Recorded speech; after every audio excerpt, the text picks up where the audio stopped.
உங்க வீட்டில் மின் கட்டணம் 1000 தாண்டுதா? அப்போ இந்த ட்ரிக்கை பயன்படுத்துங்க, பாதிக்கு பாதி குறைக்கலாம். முதலில் ஒரு வாரம் முழுவதும் உங்கள் வீட்டை கவனியுங்கள். எந்த சாதனம் எவ்வளவு நேரம் இயங்குகிறது என்று எழுதி பாருங்கள். கணக்கெடுத்து பார்த்தால்தான் உண்மை தெரியும். காலியான அறையில் விசிறி ஓடுகிறதா கவனிக்கவும்.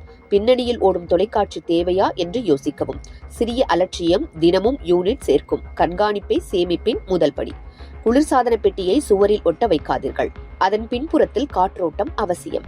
மாதத்திற்கு ஒரு முறை தூசியை சுத்தம் செய்யுங்கள். கதவை அடிக்கடி திறப்பதை குறைக்கவும். வெப்பநிலையை மிக குறைவாக வைக்க வேண்டாம். அதிக வேலை செய்தால் அதிக மின்சாரம் இழுக்கும். சிறிய கவனம் பெரிய கட்டணத்தை குறைக்கும். குளிரூட்டியை அரை மூடப்பட்ட நிலையில் பயன்படுத்துங்கள். கதவு ஜன்னல் ஓரளவு திறந்திருந்தாலே செலவுகள் அதிகம். அதே நேரத்தில் விசிறியை சேர்த்து பயன்படுத்தலாம். அது குளிரை விரைவாக பரப்பும். அதனால் குளிரூட்டியின் வேலை நேரம் குறையும். அதிக வெளிச்சம் தரும் பல்புகளை அணைக்கவும். இரட்டை செலவை தவிர்க்கும் எளிய வழி இது. அனைத்து சாதனங்களையும் முழுமையாக துண்டியுங்கள். சிவப்பு விளக்கு எரிந்து கொண்டிருப்பதை கவனியுங்கள். சார்ஜர்கள் தேவையின்றி இணைப்பில் இருக்காதீர்கள். இளைய கருவிகளையும் இரவில் அணைக்கலாம். மறைமுக மின்சாரம் மாதந்தோறும் சேரும் சிறியது போல தோன்றும் செலவு பெரிதாகும். துண்டித்த பழக்கம் சேமிப்பை தரும். பழைய மின் சாதனங்களை மதிப்பீடு செய்யுங்கள்.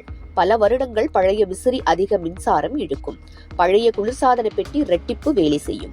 மெதுவாக புதிய சாதனங்களுக்கு மாற்றுங்கள். ஆரம்ப செலவு இருந்தாலும் பயன் அதிகம். நீண்ட காலத்தில் கட்டணம் குறையும். புத்திசாலித்தனமான முதலீடு சேமிப்பை தரும். பகலில் இயற்கை ஒளியை பயன்படுத்துங்கள். திரைகளை திறந்து வைத்து வெளிச்சம் பெறுங்கள்.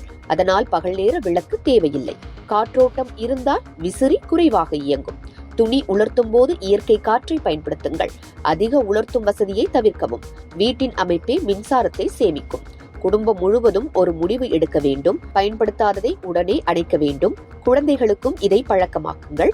ஒற்றுமையான முயற்சிதான் பலன் தரும். ஒருவரின் அலட்சியம் மற்றவரின் முயற்சியை வீணாக்கும். சிறிய பழக்க மாற்றங்கள் பெரிய வித்தியாசம் தரும். இப்படி செய்தால் மின் கட்டணம் பாதியாக குறையும்.